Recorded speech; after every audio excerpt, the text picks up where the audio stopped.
members of the media from the BYBN, Action Radio, we have Orco Radio, we have RLN, Game 5, we have XFM, we have Brigada, we have from the Lake Manila Express, Tacloban Star, and Manila Newsweek. We also have from Manila Times, Inquirer, PRTV, San Juanico TV, and ATV channel, and Mituina. And of course, Eastern Visayas Media Without Borders is also joining us, and Balogan Online, Summer Online Radio. Oh, I think it's lovely. And also from the Philippine News Agency and the Philippine Information Agency. Alright, so to start the ball rolling, let's have the regional director give his opening message, sir, or opening statement. Good morning. Thank you very much, Pamagat of BIA.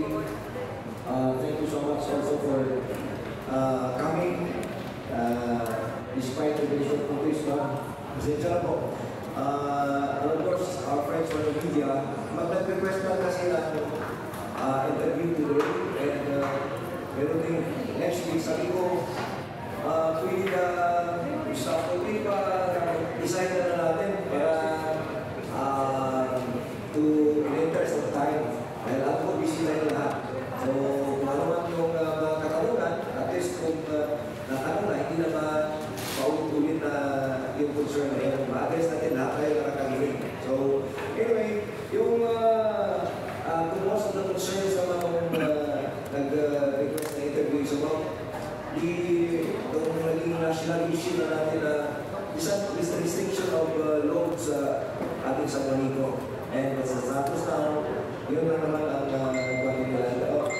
Of course, other projects siguro sa atin sa DPWH. Well, again, I'd like to thank everyone, and the floor now is open for your questions. Alright. Handa na po kami yung design ninyo. Kumukulog na po ang mantika. Thank you so much. Alright. Okay, so for the, again, reminder, one question na follow-up para din kita magya, because our panelists may ganyan kung masunod na engagement as we have been told earlier. Alright, so to shoot the first question, we have Ms. Lady Miriam Isakala. Go. Hello, good morning, Director. Siyempre, one of my question, kung ano na ang update doon sa schedule natin na strengthening sa upper side. Sabi mo noon na mayroon budget na 1 billion pesos. So, ano nang update, sir? Ano nang update din sa bidding para masimulan ang rehabilitation ng San Juanico? Thank you, Ma'am Mariana. Actually, ganito, the 1 billion is not yet a budget, no?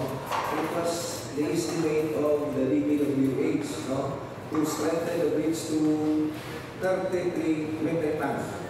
Actually, it's 1.17 to be exact. So, yun ang proposed funding request ng DPWH. But then, yung naging unang information to us, of which naging program tayo, nag-revise tayo natin, is only an amount of 520. Yun ang amount na magagaling sa NDRRMC, no? Sa National Disaster Risk Reduction Council Fund. No? So, we're waiting for that fund to be released. Actually, we requested already kasi yun ang information sa atin na 520 lang muna yung amount. But then, yung ating presidente, masalamat tayo dahil when he was visited here, Tacloban, last Monday, nasabi niya na i-increase pa not only to 15 tons, kasi yung 15 tons, yung yun ang pinoprogram natin to 520 million, into 33 metric tons talaga. Ibig sabihin, may additional na pondo para mabalik sa dating capacity ng ating grid. So, natutuwa tayo doon sa ating presidente.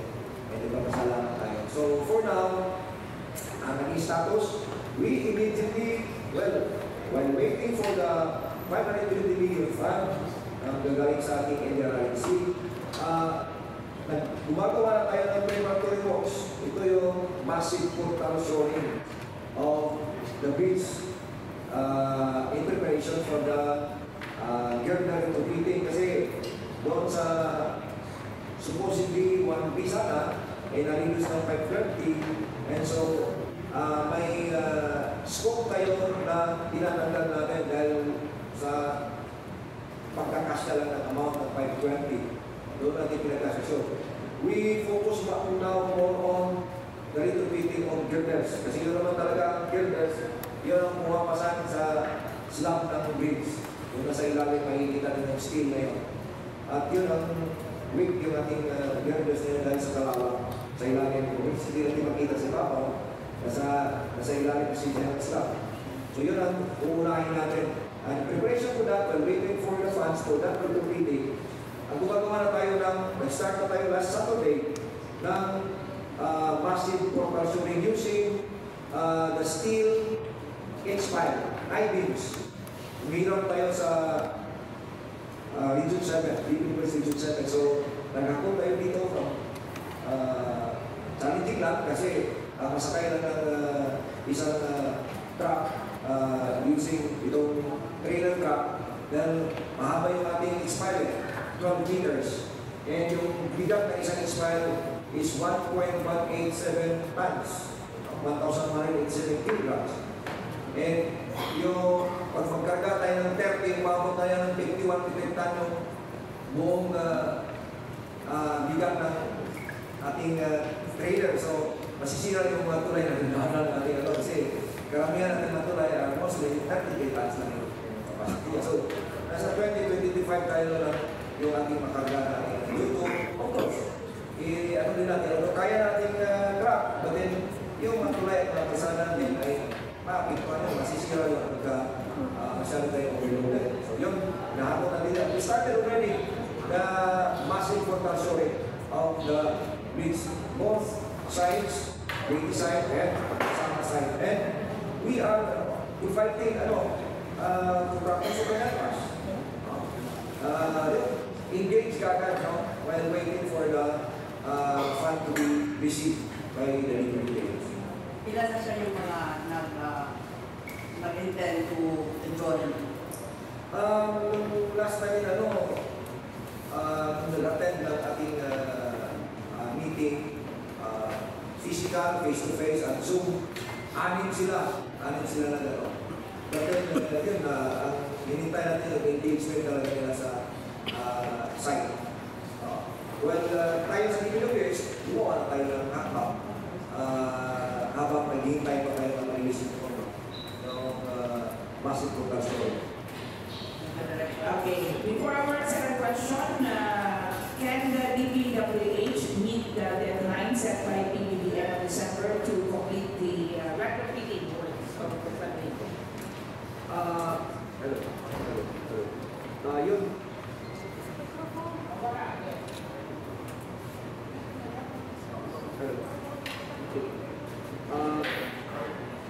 Okay, marinig niyo naman siguro ako, no? Marinig naman? Hindi marinig? Hindi.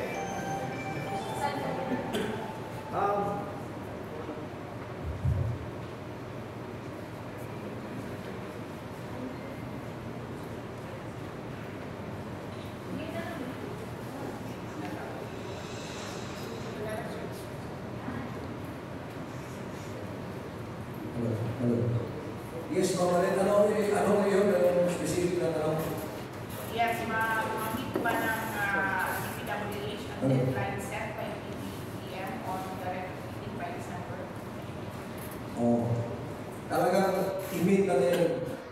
We are moving heaven and earth dito. Dahil yun ang taning natin Presidente. That's why what we're doing now is we start already the massive portal shoring preparation for the retrofitting. Dahil kung kailan darating yung bonus sa kamay ng kilos, ay baka huli na yung ating hakbang, no? So, yun ang ginagawa natin. That we can open the bridge to 15 tons vehicle weight by on or before December. So, pinasikapan po natin yan. And good thing is, nakapag-start na tayo. And we're still, in fact, this afternoon, going to Cebu, dahil yung gagamitin natin sa offshore, yung sa dagat na barges. Just like the construction of the CCLEX, no?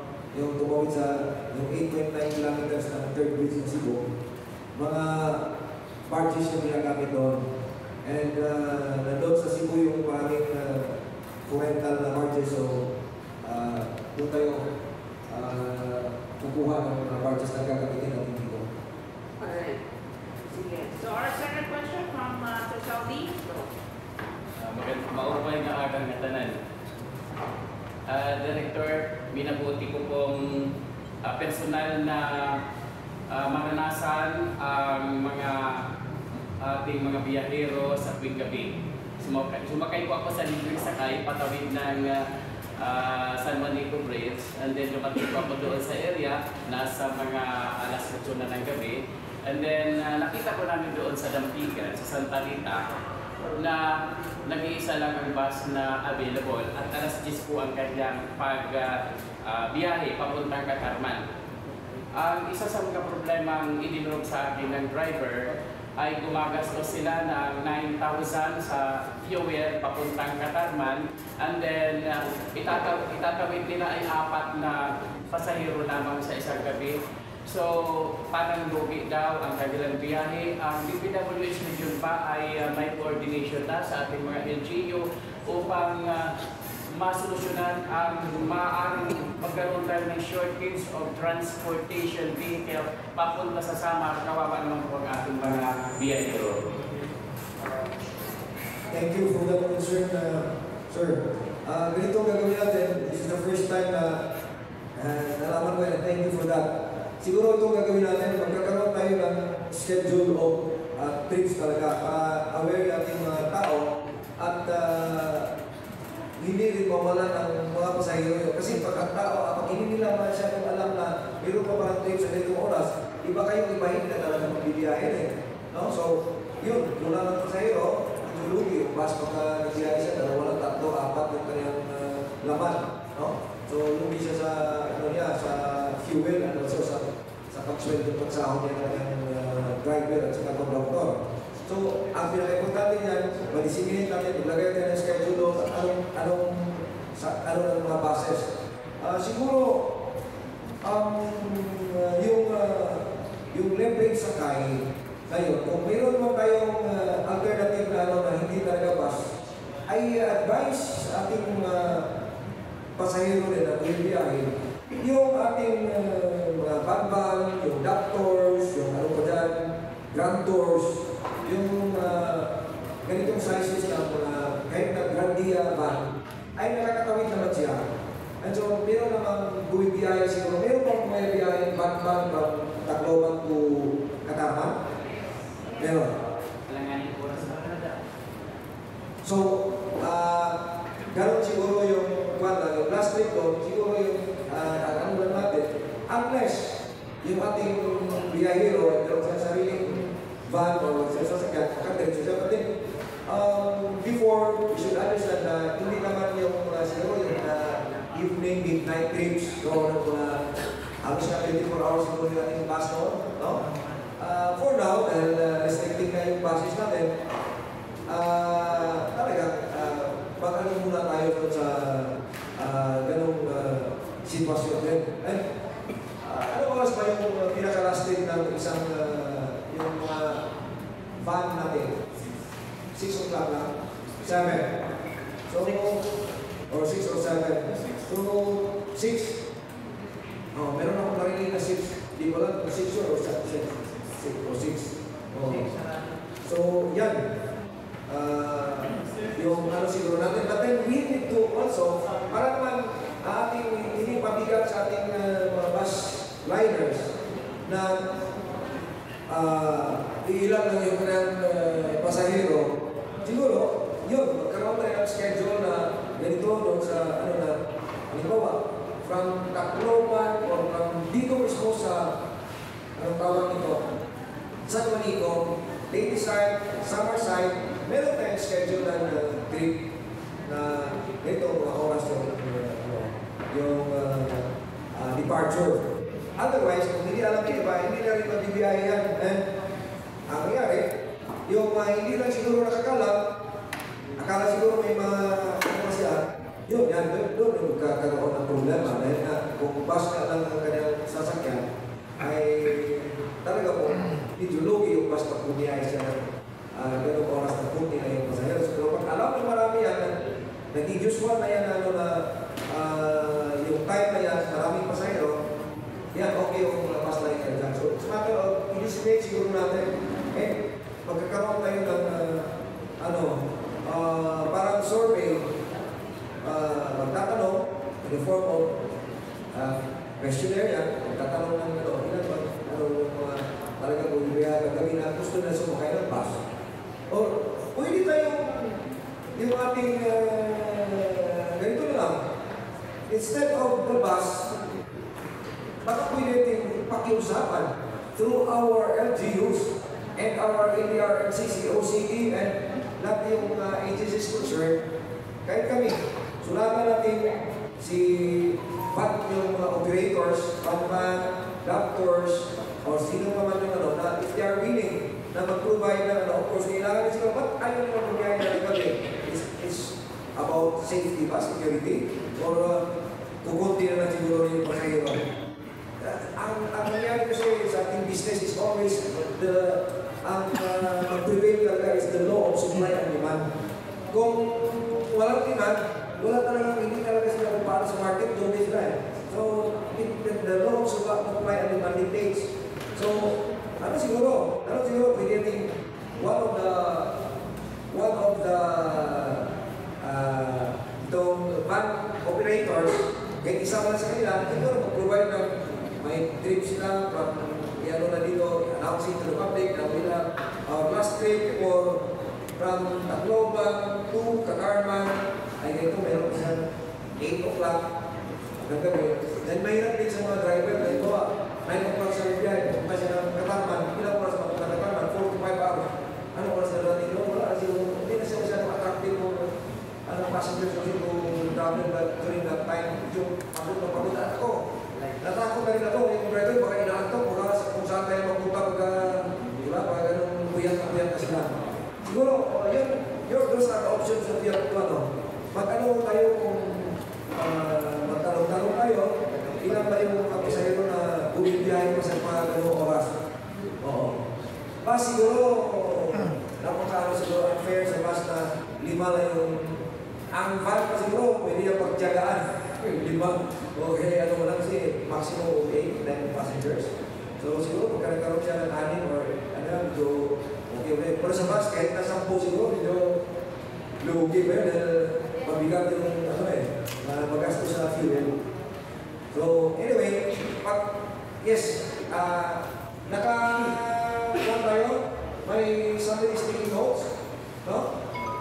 Minutes of this conference, no? So that, iyan natin ngayon that one of the issues and concerns raised during this media forum was the lack of passenger bus or passenger vehicle from Tacloban or from Santa Rita to Katarman and to other areas of Samar. And iyan natin yan. Siguro, anong oras yung siya sa atin?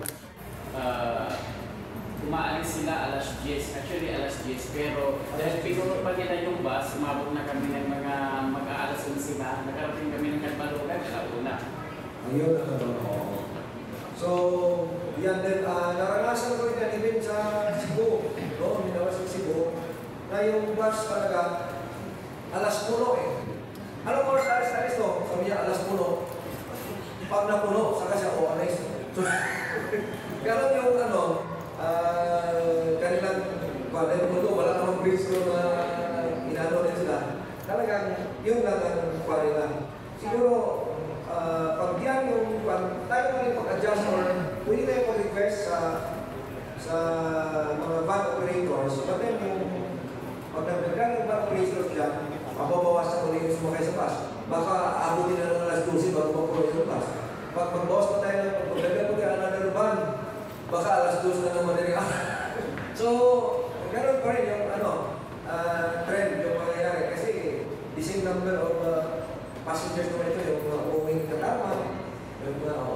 Sir, follow-up question. Yes. Kakagaling lang namin sa Biliran Province kagabi. Ano po ba ang update na ng ating Biliran Bridge? Dahil nakita po namin doon, video, andun pa rin po yung mga harang natin. Maaari po bang maipaalam sa media kung ano po ang kasalukuyang status po ng Kularya? Ang Biliran ay kasalukuyang ginagawa mo ng ating Biliran Engineering District. Yung strengthening and para ma-raise yung kanyang load limit. I think they're targeting this month, July, patapos yung strengthening nila. And around 15, at least 15 tons yung kanilang or maximum 15 tons yung kanilang ma-accommodate na vehicle weight pagka natapos yung strengthening.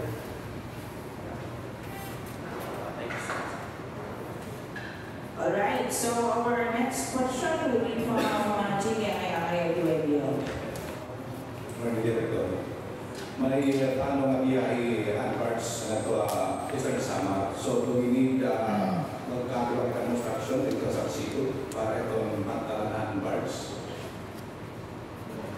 Ako yung ba ito sa Sigo? Thank you for that, sir. No? Actually, we will be coordinating with, since yung ating pantalon, we can help, of course, this is like we did sa Matayhan. For now, pwedeng ano natin, ano pa rin naman tayo, yung issues and concerns nyo, ipabot natin yan sa PBA. And kung anong maging, ano ba maging plano nila for this situation ngayon na nangyari sa San Francisco, yung ating ports para i-activate natin habang hindi pa natin na strengthen yung San Francisco Bridge. So, sulat po namin yan na Salcido yung sir? Salcido. So that may direct na saan ba galing yung Tacloban? Yung biyahe? Tacloban to Salcido. Tacloban to Salcido. Okay. Sige po, makakabot po yan. Please take note, Secretariat. So, dalawa na yung sulat natin. Yung isa, concern from Sir Sake. Yung magkakaroon pa tayo, paano natin na-improve yung situation na ang bus ay umaalis na alas 1 yung ano niya, yung schedule niya of departure hanggang sa mapuno. So kung hindi mapuno, baka umagahin sila noon. So yung ano natin, paano natin yan matulungan na kami that situation na kami address that. Of course, we don't have the immediate solution here. We have to coordinate with other agencies and of course yung other stakeholders. I'm sure marami rin silang mga insights at magandang idea dyan. And pangalawa, yung the idea of putting up is there already an existing port of Salcedo? Wala pa. Meron na siguro pero hindi pa. Yeah, so we need, of course, kung kailangan ng servisyo namin, we can help in the surveillance. Si PPHC ang expert sa navigational pathway. Masabihin natin na malalim ito, but then, paano yung, ang hindi natin na makikita, although malapad tingnan yung dagat, karagatan, but then, mayroon yan silang navigational path na walang obstruction. Kasi hindi nakita natin, mayroon walang nasisira yung mabugo nila yung obstruction sa ilalim ng dagat. Just like our San Francisco Strait, what's the reason why does boats, large boats, ships will not navigate the San Francisco Strait, especially during that time? Dahil napakakitig lang po, makalawa lang po ang San Francisco Strait kung malalim lang. Even kung tingnan mo yung San Francisco Strait, it's 2.2 kilometers. O to be exact, 1.166 kilometers. Almost 1.2. So, but then, alam niyo ba kung gaano ka lapad na yung malalim dyan? ng 200 meters. Out of that 1.2, wala ng 200 meters yung natin. Yung lang makita yung span dyan sa gitna na naka-crosses, yan yung pinakamalalim dyan. Yung San Juanico, yung dagat natin yan, kumbaga yung dagat, kung tingnan mo, parang ilog yan, kumuha tapos biglang yung parang sa gitna. So, gano'n yan. So, in fact, yung San Juanico natin, during low tide, doon sa ibang pier dyan, nakikita mo, walang tubig dyan. Kung maglalakad yung mga rin, nanginha sila, yung mga tao. Makikita mo yung bato. Kaya meron isang truck dyan na nahulog, nagkataon na low tide, patay yung driver. Kung high tide siguro yun. Hindi tubig yung bagsak ka na. Hindi, para sa ako. So kaya lang, naging driver na low tide, namatay yung driver. So meron yung ano natin, so it's the PPA who and the Marina siguro, sila yung may kaalaman with regards to yung lalim na nating mga karagatan which is suitable for navigational purposes. Lalo na sa mga heavy boats na pinakagana ng ating mga sasakyan. Bago na lang ito, although na issue niya po ni Federal yung page ako may mabuhay ako na chat dito na issue ng corruption. Nandisa ba ito, Director, sa mali ko ka na naagi? Sorry, again? Ang issue ng corruption ka na naagi na ako, ang hiningihan? Sorry ha. May nagpakailan ako ng chat ako, personal care. Wala pa kami ngayong na-receive na no. Please, do write us. And kailangan para mag-imbestigahan natin agad. Well, ngayon pa lang, imbestigahan natin yan. Meron ganyan, paano mangyayari? Pagduhan, libre naman yung punta dyan, wala naman tulging. Hindi kung lampas ko sa 3 times, basta may bigay, makakata. Wala naman akong naano ngayon, narinig na ganyan. Naano pa. At may barrier restriction naman doon. Ngayon, ipapakita mo na yung chat. Sige, kailangan, pag halimbawa, nangyari yan sa inyo, o kung sino man ang naka-experience na gano'n, please, kunin nila kung sino yung pangalan ng sino ang nanghingi. Para ma-action natin dahil, of course, mag-investigate kami doon para na malaman natin. But then, mas maganda kung, halimbawa, mapicturean nyo. Yun, nagbigay. At ano lang pera, kung gusto mong malas, bigyan mo pera. Tapos, kaya i-record mo yung conversation nyo, nanghihingi siya sa'yo, huli siya. Kaysa, ano lang natin, puro, hindi tayo makaano dahil yun ang pinaka-hard evidence na naibigay natin sa mga authorities na nag-usap kayo at talagang lalo na may video and may audio ay sulit na yun as an evidence against that person. Sige, we do that. Mag-ano kami, mag-istiga kami, but then for those nakaranas na gano'n, mas maganda yung personally din sila mag-reklamo. Reklamo sila, but then they should present because Evidence. yung pinakamaganda. Dahil siyempre, kahit na nangyari mo yun, i-deny ng at kung wala tayong evidence na may pakita, mahirap pag kung sino pa rin yung unless may corroborative statement from different people na gano'n yung ginawa natin yan, siya yan. Diba? So, okay, dalawa na. Wala na lang maging tatlo. Talagang hindi naman siguro siya pagbintangan na gano'n at kung hindi naman totoo. Diba? So, meron na yung bigat sa hukuman ng judge. Yung gano'ng sitwasyon. Corroborative statement. Iyan sila kung daw to preponderance ng evidence. Sorry? Iyan sila kung daw ng evidence. Yan pagka may evidence, kahit na walang corroborative ako, nag-uusap kayo sa tayo naman.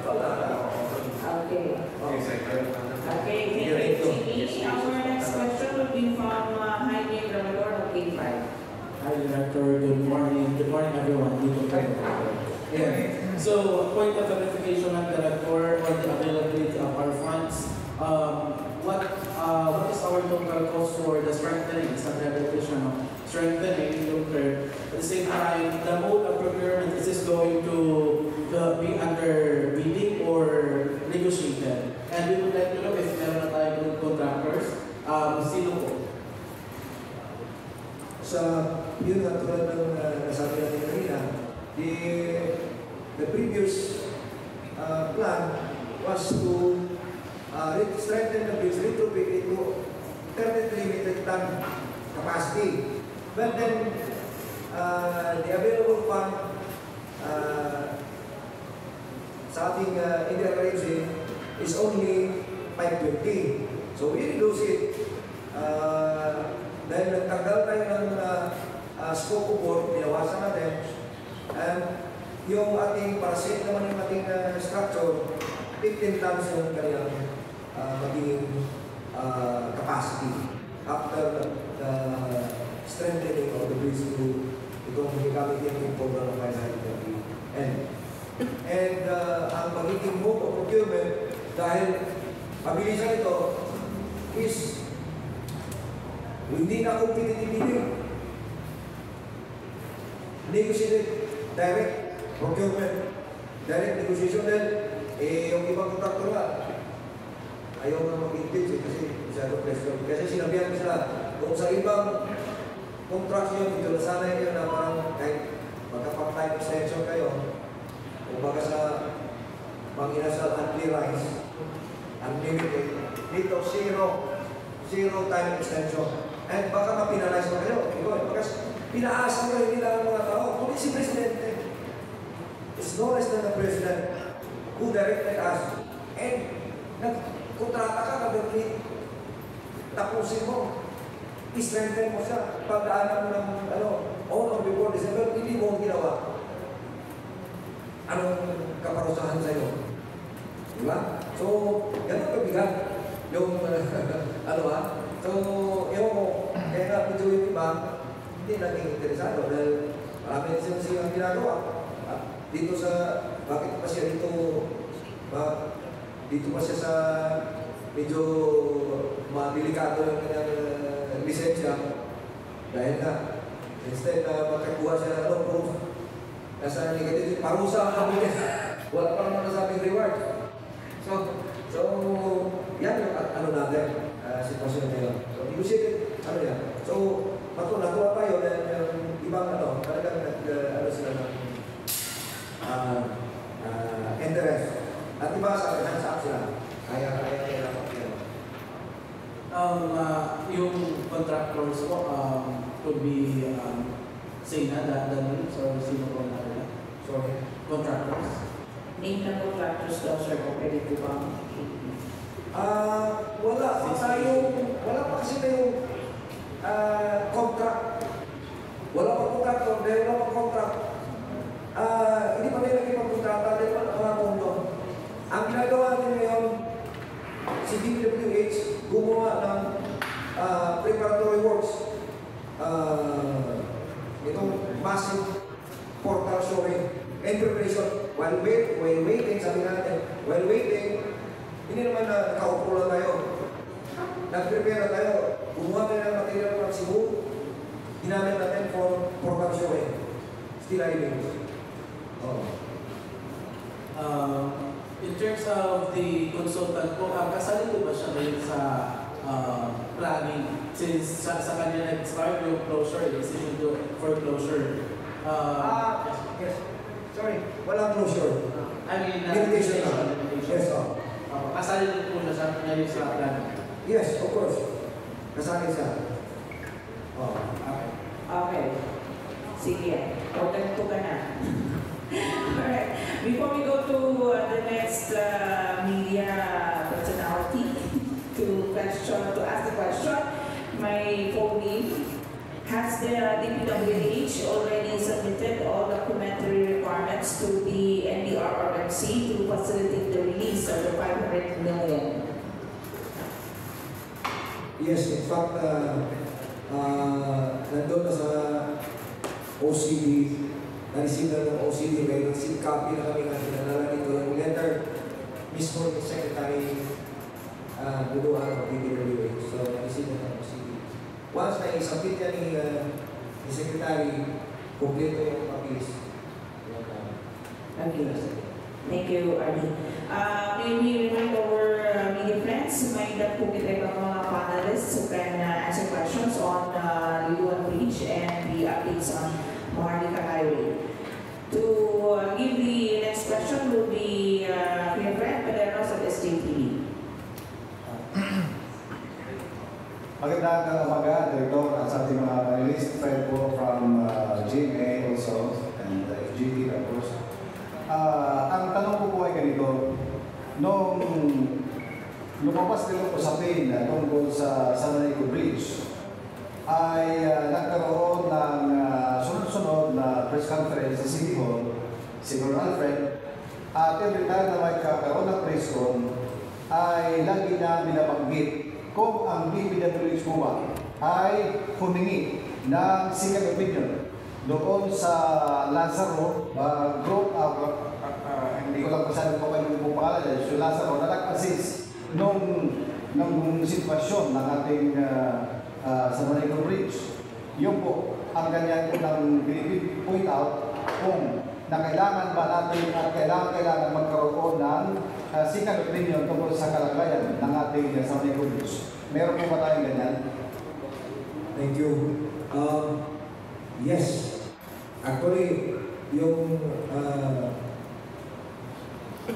report ni Angel Lazaro Associates International, consultant, pinaward namin sa JICA for an opinion. And nakapangalawang follow-up kami, hindi ba sa magiging JICA. And pinunisan nila ng copy si Secretary and si Speaker at also si Mayor Moreno. Dahil nag-suggest sila ang hangguningan na kung pwede ang JICA ang mag-prepare sa Manico.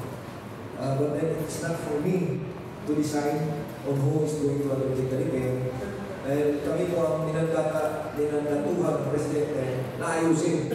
So, pinawag ko kay Secretary yung recommendation. It's up to Secretary to maybe to forward it to the President and for the President to decide na kung ibigay sa JICA yung paggawa. But then, hindi kami kumilos kami. Dahil ayaw natin ito, wala pa namang, hindi naman pwede mag-presume kami na ibigay na yan mo. We have to act on our side also to prepare for it. And we are committed to open the bridge to a higher 15 tons on before December. Yes, sir. Curious lang ang lahat at paano po itong Angel Lazaro and Associates International ay biglang lumitaw sa usapin ng San Manico Bridge. Sino po at anong ahensya ang nag-engage nito na siyang gawa ng assessment sa ating San Manico Bridge? Nagkaroon po tayo ng nag-request na ng pundo kay Speaker. Nag-request na ng pundo sa sa ating yung annual budget. But then, hindi siya na-include. But nagpasalamat kami si Speaker ang nagbigay ng pondo. Para sa, dahil napakahirap sa laki ng San Manico na hindi tayo naman, hindi kaya natin in-house engineers. Sabi ka nila, pag kayo gumawa nyo, baka wala na kayo ibang gagawin, San Manico na lang. Hindi mo na, iwanan mo na lahat yung ibang responsibilidad mo sa Manico. So we have to outsource it. But since the task is so enormous, we need an amount, significant amount. Nagpatulong kami still kung ako kayo kailangan doon. Unang is 400 plus, almost 500 million. Almost 50 million. But then, due to the speaker, yung kanyang resourcefulness, yung kanyang pagbigay, pagbigay, napuluhan niya lang sa bagay, ano yan, umabot ng 100 million. At so we have to revise na, no? In-include na namin lahat kasi gusto ni speaker na hindi lang yung ilang portion lang ng San Juanico kasi una nakita ron span 14 and 15. Mabuti na lang nabigay si speaker ng malaking pondo at in-include lahat yung mga spans at it was found out na talagang defective yun, no? So we have it out. Before ko yung nagkaroon ng investigation, nagpapili. Yun nga, ang nanalo, maraming dealers, in fact, meron tayo dito local dealers. And open naman yung ating bidding kasi hindi naman na exclusive for local contractors for Region 8. Sumali si Lazaro, open naman natin. Nationwide.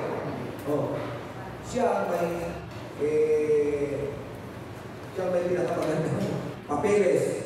Dahil if you rin, itong Lazaro rin, ito sila, si Dr. Lazaro, naging, examiner yan ng civil engineering sa PRC. He is one of the examiner. So, naging PIC president yan. So, dito sila in terms of the civil engineering field. So, siya nanalo, saan napunta? Ang kontrata to conduct a thorough study and investigation assessment of bridge as structure. So, bigay siya ng report, hindi ko, sabi ko, huwag natin tapusin dito na bigay ko sa kusina. Sabi ko, 3 cups? Kasi sa isip ko, habang nag-uusap kayo dito, tuloy yung tawid ng mga criss-cross yung mga mabibigat na sasakyan doon. Takot ako baka kung mag-saksyon. Kung sabi ko, ito ba 3 cups? Kaya kung tayo, doon natin ituloy ito, yung presentation mo, doon sa office ng speaker, doon sa King Home. So doon kami nagtumawag ako, pwede ba kami medyo urgent lang. Ito yung status of the San Juanico Bridge. So, and immediately on that day, kami na siguro kung talagang natin, pagkakaroon na natin ito, inform the speaker, inform the secretary, kung ano magiging wisdom nila dito. And then for now, kailangan mag-scout na tayo ng alternative roads. Wala naman tayo ibang ito lang sa Juanico. So it's always through barge. Anong sunod? Punta kami kayo, katapos ng meeting, sabi ko, punta kami tayo. Punta kami ng Pintugian, punta kami ng Santa Rita, punta kami ng yung Amatayihan, punta kami ng Marabot, punta sa Australia, punta kami ng Tolosa. So yun na nakikita, kasi itong gusto ng PPA na medyo, itong si Amatayihan. And yun nga, tayong tumulong na i-improve yung Amatayihan port. So that's what happened. So then, nagpatawag na tayo dito, hindi ng meeting. Katawag na yun na ito sa election period, medyo busy din natin mga, So, ayan, nandito si Consultant doon So, meeting kayo with the Truckers Association, with the DTI, si Ma'am R.D. Bato, si Lelina, nandito sila, yung LTO, FRB, Ibig Marina, and PPA were here. And, mga truckers, they requested, nandito si Angela Sao, mismo yung si Ari, maganda. Nag-request sila, kung pwede ba, kami, ito, kadaan naman to. Ayaw, yung consultant. Sabi nila, pwede naman kayo mag-sign kayo ng waiver. Kung anong mangyari sa inyo, wala kayong pananagutan. But then sinabi ko kayo consultant, paano naman kami si DPWH? Kayo lang ang nalibre dyan kami, ba't namin inalaw? Alam na namin na weak yung bridge. Pag bumagsak yung bridge, yung cost mo, sobrang laki. Ang mahal ng bridge. Tapos, hinayaan natin na tuloy ang masira. Alam naman natin na less na yung capacity niya. So, doon kami nagkakaroon with our legal. Ano ba na yun? Ano ba muna? So, sinabi namin sa Central Office. Sabi na sa Central Office, after a week, lower na talaga yung capacity. That's what happened. Another week, after 15 days, Then may reports pa rin na, sabi ng maraming magkano sa report sa mga Facebook, sa mga pana, naglagay ka naman na 3 months na, bro, nakikita naman lang. Tumawin naman yung malalaki, tulad ng sabi, may nakakatawid pa ng mga ganun. So, sabi yung, ano gagawin natin? Hindi ko rin. So, siguro, maglagay tayo ng barrier na restricting the width and the height.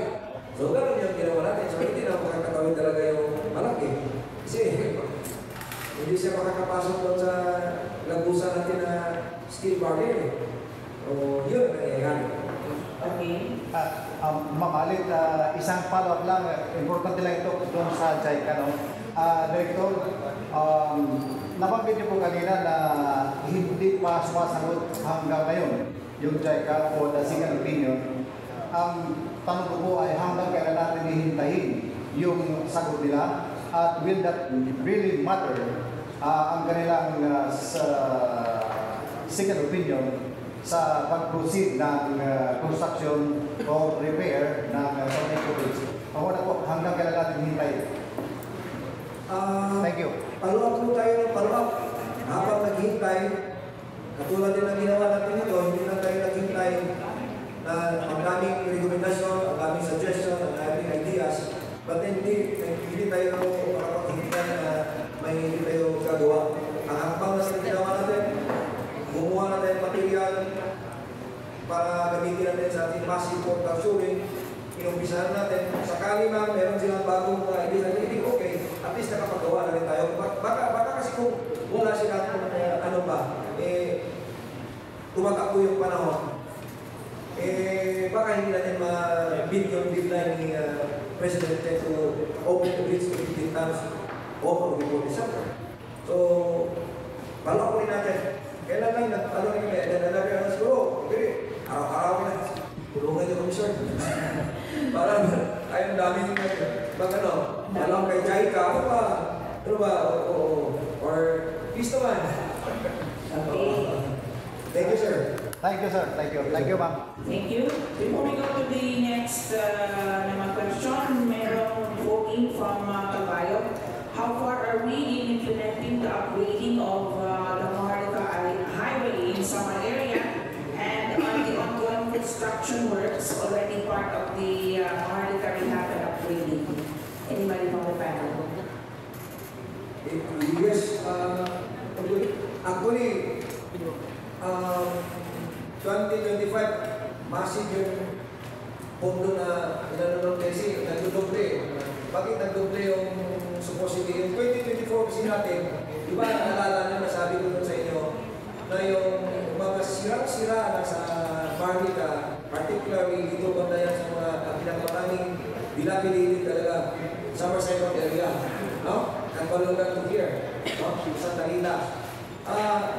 Na yung 2024 kasi natin supposedly na regular budget para sa Maharlika na dito pumasok sa GEA ay inilipat natin dahil sa pondo na supposedly will come from NDRRMC, yung kalamitin kasi yung pondo nila hindi pwedeng gamitin sa hindi sira-sira talaga. No, na pondo, kalsada. So, sayang naman din na may pondo pala na galing ng NDRRMC. So, ang ginawa, yung pondo ng program sana na magpunta doon sa 2024 na para doon sa stretches of road doon sa Samar Second, ilipat natin sa kasi hindi pa masyado sila. Now comes the 2024 budget, hindi man lumabas yung NDRRMC. Kung nabas, tuloy tayo sa media, sa Facebook, buo-buo ang WH. Inuna yung hindi pa masyado sila. Yung sila na hindi nagawa. So ngayon, nagkakaroon yan. So, 2024 na yung marami yan dyan kung ano. So, yan yung quarter. So, direction na yung ano namin. And kapag ang Maharlika, maganda rin, dalawa ang kapag, kaya sabi ko niya, hindi tayo makita. The Maharlika, the entire Maharlika Highway from Luzon, Visayas, and Mindanao is due for rehab talaga, including the component bridges of which San foreign assistance yan, foreign funding. Kailangan hindi naman kayo pwedeng maghintay sa kanila. Well, waiting for that, na-approve yung tuloy pa rin yung ating pagpupunto yan, local funds natin ng Pilipinas.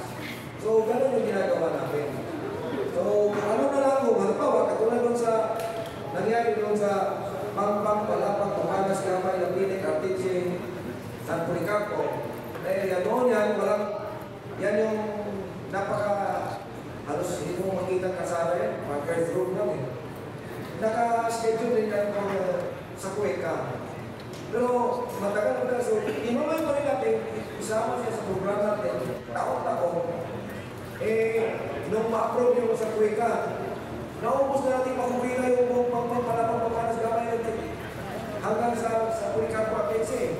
Ang natira na yung simula naman sa Palapag. So, kung naghintay tayo, ang haba ng pagburusa ng mga nakatira doon, sabihin ko lang, hindi kasi dumating yun. So, ginawa natin, hindi na tayo naghintay. While waiting for that, may ginagawa tayo. So, yun din ang ating mahalikan ngayon. While waiting for that, yung foreign funding na talagang, ini-include na natin sa ating annual budget. So, although, hindi talaga iba yung malaking pondo, ganun pa rin buo kaagad, isang buhusan pa sa atin. Multi-year funding na. Kasi marami naman parang paglalaanan din ang ating gobyerno sa ibang ating bansa. Thank you, Artie. So, to give the next question, sa Pagpiano, Q&A.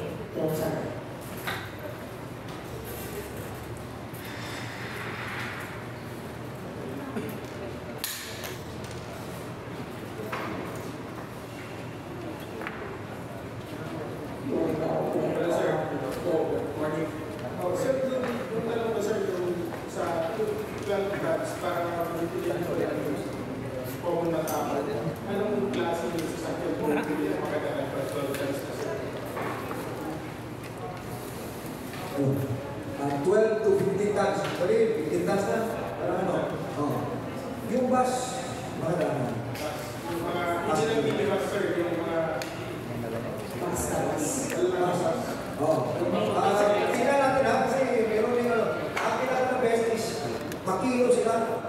May breed naman yan, magkabilaan. Mahirap kasi meron din, katulad halimbawa ng maliit lang na sasakyan, yung gagawin ko pala niya, bakal at yung makalusot siya, pero kung ikinuhin mo siya, super bigat. So, iba rin yun, diba? So, hindi yung size or yung bigat talaga. Bigat yung pagbabasin natin. Sir, 2 months na po since the loan limit restriction. Hindi po ba kayo sir napapagalan? Hindi pa natamod yung budget hanggang ngayon, ay 20. Personally sir? Yun nga ginawa natin. Habang mahirap pong ang dami pong proseso kasi hindi natin alam kung sa pag-process ng mga release. But then, on our part, we are doing actions na ma-meet natin yung target. Yung ginagamit natin sa ngayon na budget, regular fund lang muna? Mga existing material yan from Cebu. Galing kasi ako ng Cebu eh. And I know these materials, kaya doon ako nag-galing, may stock kami doon ng mga ganong materials. In fact, nakakatulong na rin kayo yung mag-collapse yung mga yung materials na Cebu ang ginamit natin dito. So, kaya ako sabi ko, pag talaga ko yun nakakahiya naman na hiram lang tayo ng hiram, walang pa. Hindi mo walang bayaran ko. Bayaran naman natin yun pag nagkapinan tayo. Last question lang sir, kayo ang bridge, kumusta na po? Yeah, the same also materials na gagamitin natin, kind of materials. No? We will also be doing strengthening through passive portal shoring doon sa Diluan Bridge. Yung amount kasi doon na na-release, the original amount that should be sufficient for the rehabilitation of Diluan is 250. Kaso 80 lang yung hindi siya magkasya. Mayroon, may 250, hindi pa rin siya strengthened. So, what we are doing is passive portal shoring. Siguraduhin po natin siya na hindi siya bubagsak. Okay. Next question from Sylvia. Go over there. Sylvia. Good morning, sir. Sir, update ko din, just update ko ng Causeway project. Sorry? Causeway. Causeway. Latest update. Causeway natin. Kanina lang nag-usap ko the Causeway project is actually, it's not really a pure causeway, no? We talk of causeway, it's an embankment, no? Across a certain body of water. But then, although we generally call it causeway, but it's a combination of an embankment, a series of possible birds, and a long bridge at the center. It's 360 meters length. No? So, yung 360 meters na length na present, ongoing ngayon yung design natin mga tauhan sa, although we also seek outsource po tayo kasi it's a unique design. I think napakita na natin dito, diba? So it's a unique design. It's not an ordinary bridge design, no? May architectural and may species siya. So, iconic bridge. So, ongoing ang natin. But then the construction of the causeway, the box culverts and the embankment protection works are ongoing. Nasa ilang percent daw tayo, sir?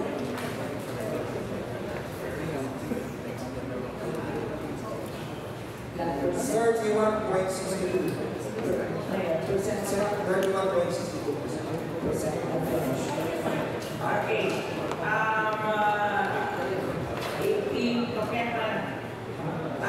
If sir, on the airport. Airport. Oo. Excited talaga tayo sa airport then. Well, may mga challenges sa airport because ang ating materials or equipment na gagamitin ay important yun na yung ating anong tawag nito? Yung boarding bridges.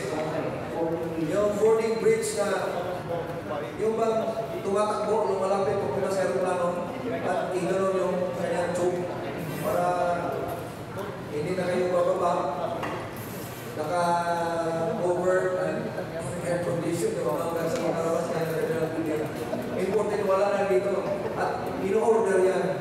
Hindi yan may ready-made na bibili ka na bibili ka na may kung baga sa tailor fit, walang standard na sizes. Kung anong size mo sa component mo, yun ang nalalagay manufacturer. And it's ordered abroad. Wala dito sa Pilipinas. Even ang mga, yung carousel natin, kung tumatakbo na yung bagahe nyo, and then yung pag-check-in nyo, yung bagahe nyo, tatakbo nyo papunta doon sa dito na kaya bigtikin ba. Yung mga may magpa-x-ray kayo sa inyong mga bag, and then ilagay nyo yung kanyang tray, bumabalik na pusa, putin mo, ibalik mo naman. Hindi na mag-pulis na pinapapalog. So, those are mga important yung made to order yan. So, mga ilang percent na sir ang airport? Iba-ibang phases kasi yan. May phase 1 yung atin yung sa Libre Bridge phase 3 tayo. Yung ating airport, nasa 63% tayo. Phase 3. Phase 3 tayo ha. Kasi hindi anin yung phase 1 at phase 2. So, hindi yung DOPR at saka CAP we are not in the hindi kami masyado nakano sa As far as phase 3, phase 3, 63%. Alright. Sige. Thank you, Arnie. The next question will be from Dr. Rivatea. Go. Yan na ka. Sorry na ka. Thank you, Director. Good morning. My question is about the 80 million district lines sa Balico Bridge. Saan ito ngayon na? Bakit hindi pinapailaw yung 80 million na lights dyan sa Norito Bridge? It was a project of the Department of Tourism. Tourism pala. Sa tourism. Hindi ito pwede ito i-damage sa the bridge kasi nasamak-mak. I saw when the construction was being made. Wala rin building permit na inisyo. Iluha ng city government. Sa project na yan. I think we are not in a position to answer that. Kasi under our supervision yung pag-lighting sa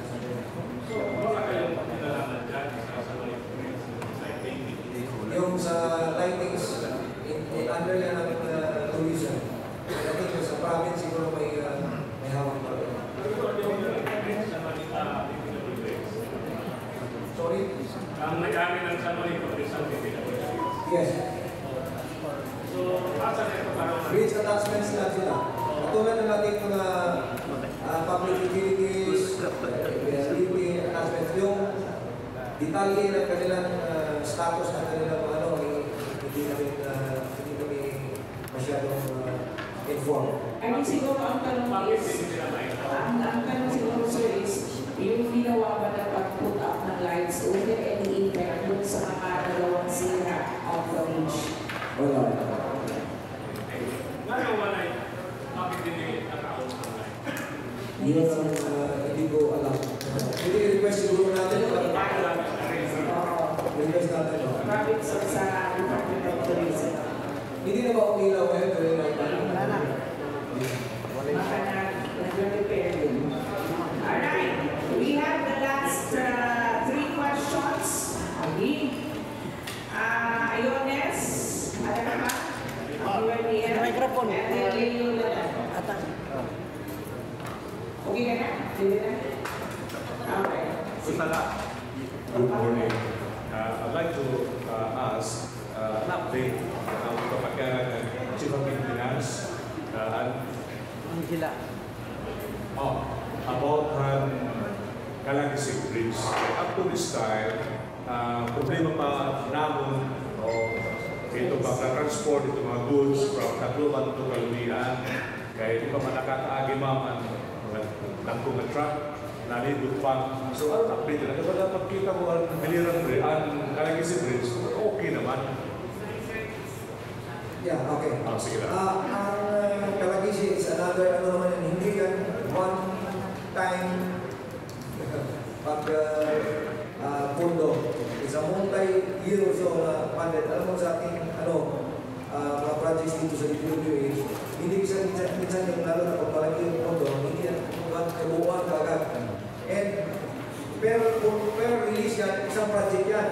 Another release, another project. Although may phase 1, phase 2, phase 3. So, anyway, the details dito sa although mayroon pa siguro phases na hindi pa napuputuhan. As mentioned by our director, the cases yan, actually, that is a multi-year project. Nag-start ang funding yan since 2019.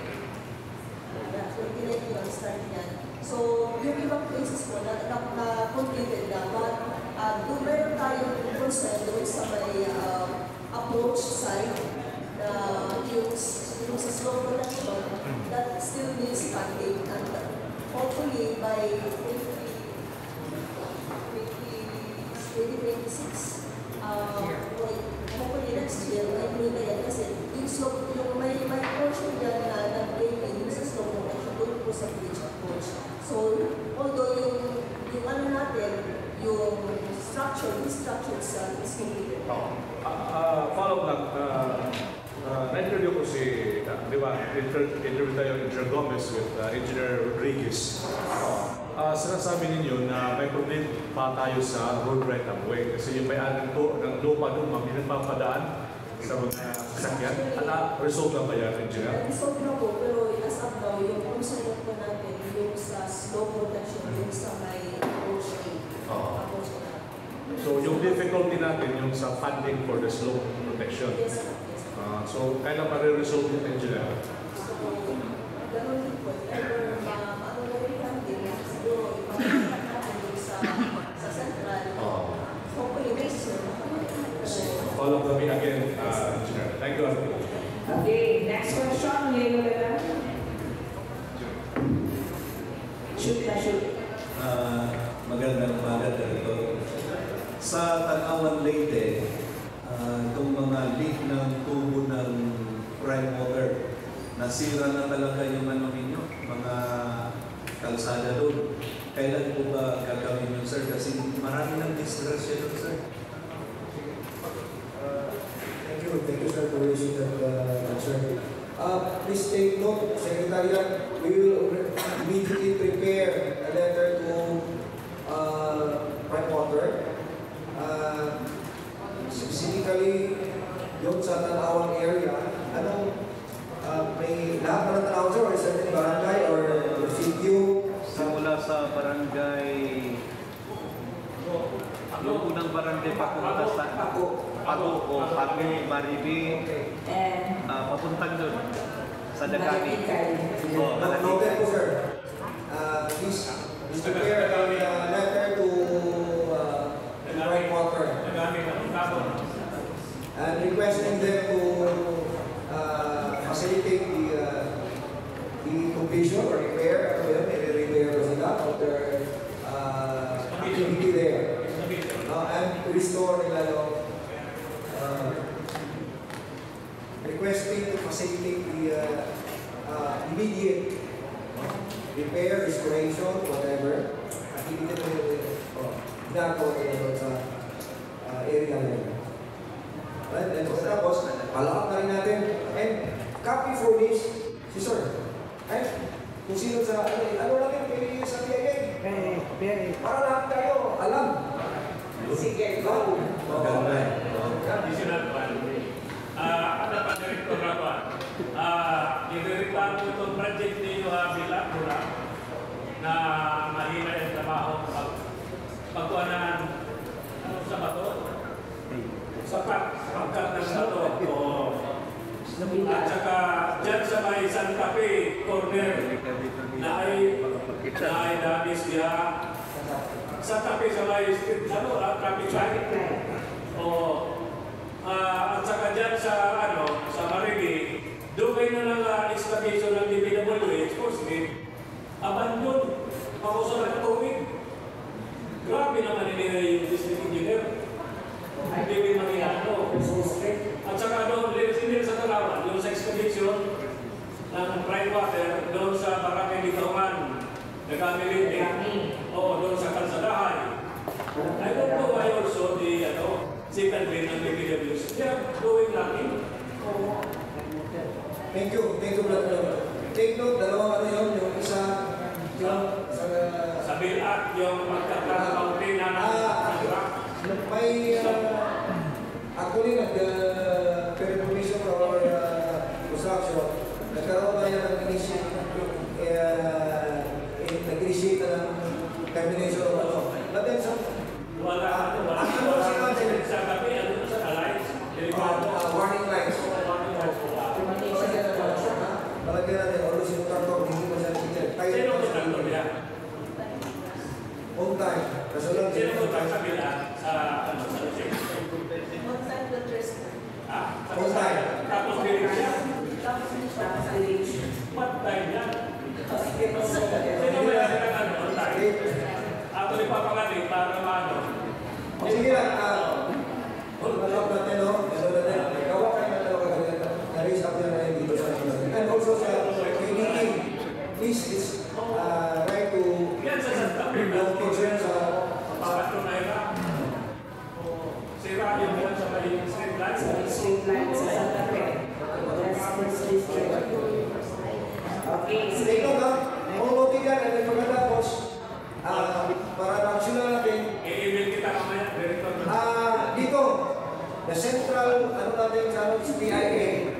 Sorry ma, para bigyan ka namin ng trabaho. I will email you mamaya. Siyempre, dito kayo magano na. Para sa lahat.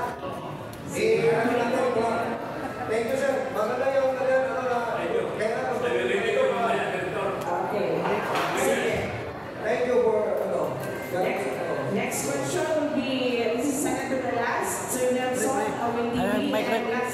Microphone at one. Roger, Tigana. Ay, napagpinagyan na kayo na dyan. Nakapag na. Ready. Good morning po. Address ko lang kayo sa maintenance sa Mamili. Yung sa, hindi ba may paliwanag yung maintenance ng asphalt overlay, kung ilan yung time frame niya, yung lifespan, kung sabi nung ano to, 10 to 15 years, tama ba? Tama, sir. Bakit yung madaling nasisira agad yung asphalt natin eh? Ito sa road, sa Matica. Sa Matica. Asphalt. Asphalt dyan, ba? Sir, no specific niya ito para mag-check natin yung lahat mo. Sino mo kung kaya ginawa. Oo, kasi yung bago lang yung ano eh, na nasira agad. Sabi 15 years. Noted lang, sir. Kung saan ba tayo mistake, no? Kung ilan lang ang contractor is obliged to redo. Kasi baka hindi na Hindi na yun. namumulit to, may evaluate na yung ano na yun, na ganito pala yung haba, yung panahon na ilalagi ng asphalt, tapos madaling nasira, naulanan lang, mga ilang linggo lang, tapos out. Yun yan. Ipaulit natin. Yes, sir. Thank you. Yun lang. Yes, sir. Thank you, sir. Alright, sige. Last question. Take note. Anong section yun, ha? Anong quality mistake mo? Asphalt mo ba madali na para maano natin kung sino contractor dyan, parinulong sa kanya. Tapos, yan tayo kung saan na yun. Sir, o pwede, kasama kayo doon, ano kayo doon sa site, tsura natin, bigyan natin sa contractor. Yan. Alright, Kaya sige. ba, samahan mo? May sasama sa iyo na tao after our meeting.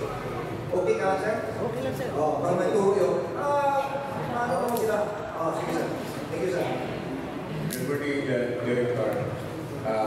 May lumabas po sa Facebook regarding po sa kontrata sa pag-rehabilitation din po sa parang major rehabilitation sa San Juanito Bridge. Wherein nakikita doon, nakikita yung document with agreement, the contract agreement, which is ikaw po yung pumerma at saka yung actualized construction. So, January 2025. Siguro, until now, 144, I think 140 or 144 million. Siguro hanggang ngayon, tinatrabaho pa yun. Meron ba, anong major rehabilitation na sinasabi doon sa kontrata ito? If ever, totoo ito na kontrata. Yes. Ano? Actually, 150 million yun, yung budget doon. Although may mga, ano yan, pagka, ano yan dito, may iyaw yan dito. So, 140 plus na siguro yung contract na ano. Dahil doon. Yung scope ng work na yan, bridge pier 14 and 15, yung pundasyon niya, sa ilalim. And recently lang, nag-scout kasi yung ano niya, yung sa ilalim niya. So, ang gagawin niyan, i-jacket siya rin sa underwater yung gagawin ng trabaho. Sa ilalim niya, 28 meters kasi sabi ko na yung dalawang pier na sa gitna yung sa kung saan dumadaan ng barko. Super lalim yan ka. Yan yung San Juanito Strait. Yan ang biglang parang pang-pang ba. Pero hindi natin makita pagka biglang mo yan. Sa ilalim, 28 meters at 28 meters yung pinag-deep sa Kaitay. No? So, yung pinapatungan niya ng poste, footing, as causa, so delikado yung potensya, yun ang gagawin ng contractor. Isang underwater, kaya bumili siya ng mga underwater equipment niya, kaya equipment parts. So, yan yung kanyang. And matatapos the scope, the contract will expire next year. Yung kanyang. So, may pundo na siya. Basta nakapagpunta kayo, may pundo na. Ito po ba ayusin nila? Kasama din ito para magpatibay dito? Yes, kasama talaga. Although yung ating pinag-usapan kanina, 520 million, makakita ko sa girders, sa taas. Pero hindi kasama yung sa ilalim. Yung poste niya sa puting. Itong gagawin. In fact, ang mangyari ito, dahil malaking trabaho yung sa ano, siguro maabutan niya ng JICA ng total rehab ng San Juanito. Kasi malaking budget ang kailangan sa foundation. More than triple yung budget doon kaysa sa ibabaw. Underwater pa kasi, underwater. So, mas madali yung sa ibabaw kaysa maglalangoy ka sa ilalim eh. Doon ka gagawa. Okay, last na lang. Sinabi mo kanina, magiging negotiated ito with the regular bidding to pagsasayos. When you say negotiated, may plano na yung contractor na kukunin. At siguro, may plano na rin para sa pagsasayos ko ito. Inaantay na rin yung pundo para may award doon sa contractor na sinasabi yung negotiated to. So may target na na contractor. At sino to? Nag-evaluate tayo ng mga contractors. Kaya nga, last time, if you remember, sinabi namin dito, we invited contractors, we demonstrated capacity, capability, capacity, legal, technical.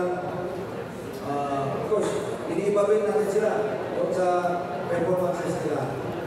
So, of course, wala pang ano tayo kasi meron tayo nakikita na mga capable, katulad kay Aqualine. Ginawa kayong kamandahihan, walang pondo. Pag sinabi, tulungan mo matalo. Ayan.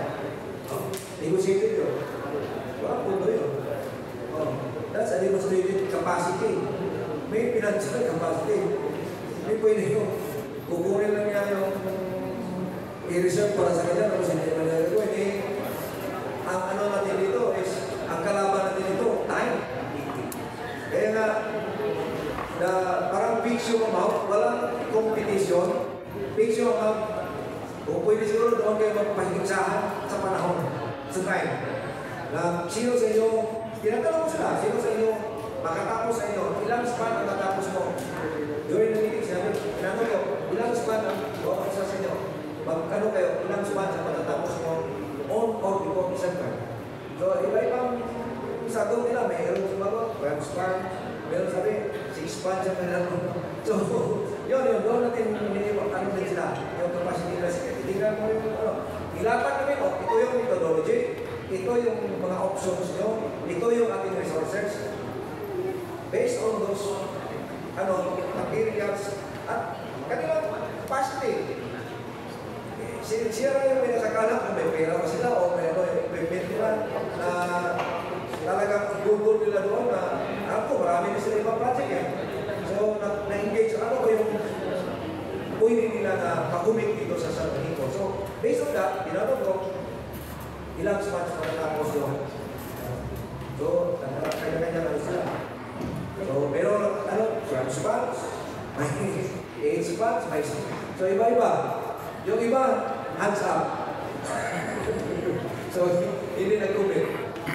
So, gano'n yung pag-ano natin. So, doon pala may kita natin. But if we're evaluating, kasi wala pa naman, but if we're nag-prepare na tayo, may isa na tayo. See. Okay na. Alright, so that comes our press conference, media forum with the Department of Conference of Highways, updates sa San Juanito and the UN and also other ongoing projects by the DPWH. So for any parting nasusunod? Well, thank you very much, Maren. Thank you sa PIA, of course. Thank you sa inyo rin lahat. And friends from the media, despite of the very short notice, napaulakan namin kayong maparito. And to help us disseminate the information, kung anong mga status sa ating project dito sa Liberty, and also to raise your concerns, please do not hesitate to inform us kung mayroong mga pagkukulang, kung may perfect. Meron tayong kayong makunan at side. We are ready, we are committed to institute rectification. Anong magagawa natin na pagkapakorek doon sa mga merong pagkakamalitan doon sa team natin. So again, maraming salamat. Meron ba kayo nito? Thank you ha, thank you. And meron pa, pumunta pa na ako. Punta na ako sa Monica Optimist para gusto nyo sumama. So maraming salamat again and good morning to everyone.